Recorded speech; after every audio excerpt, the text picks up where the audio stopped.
नमिता को कभी ऐसी स्थिति का सामना करना पड़ सकता है, वो कभी सोच भी नहीं सकती थी।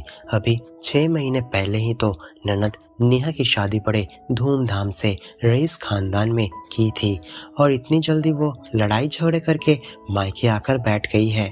उसकी एक ही जिद है कि वो अपने सास ससुर के साथ अब नहीं रहेगी। अगर वो लोग साथ रहेंगे तो नेहा उस घर में कभी नहीं रहेगी। नेहा अपने पति विनोद से यह सब कहकर अपने मायके चली आई। माँ बाबूजी ने उसे बहुत समझाया, परिवार के सभी सदस्य ने बहुत समझाया, पर नेहा मानने को तैयार ही नहीं थी। नेहा का पति विनोद एक अच्छा इंसान था। उन्होंने नेहा से बात की और उसे समझाते हुए कहा, देखो नेहा, तुम जो कह रही हो वो मैं समझ रहा हूँ, पर मैं अपने माता पिता का इकलौता बेटा हूँ, मैं उन्हें कैसे छोड़ सकता हूँ। पर नेहा कुछ समझने को तैयार नहीं थी। नेहा विनोद के माँ बाबूजी के साथ एडजस्ट करने को तैयार नहीं थी।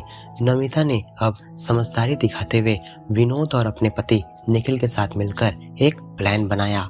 उसे पता था कि ये प्लान जरूर कामयाब होगा। विनोद नेहा को लेने ससुराल आया और दोनों एक अलग मकान में शिफ्ट हो गए। शिफ्ट होने के बाद विनोद ने नेहा से कह दिया कि अब घर का सारा कामकाज उसे खुद ही करना होगा, क्योंकि माँ बाबूजी ने उसे अपने संपत्ति से बेदखल कर दिया है। इस समय विनोद के पास कोई काम नहीं था। सही से काम मिलने तक जैसे तैसे गुजारा करना होगा। अब नेहा के पास भी बोलने का कुछ भी नहीं था, क्योंकि ये पूरा फैसला अलग रहने का उसी का ही तो था।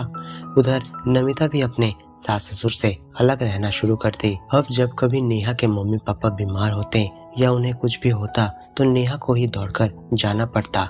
नेहा अब दोनों घर संभाल कर तंग आ चुकी थी।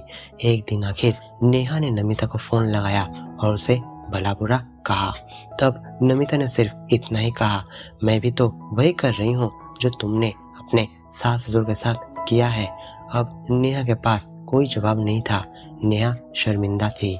उसने सभी से माफी मांगी और दोनों वापस अपने ससुराल चले आए। इस तरह नमिता की समझदारी और सूझबूझ से यह दूरियां नजदीकियों में बदल गई। दोनों परिवार अब खुशी खुशी जीवन जीने लगे।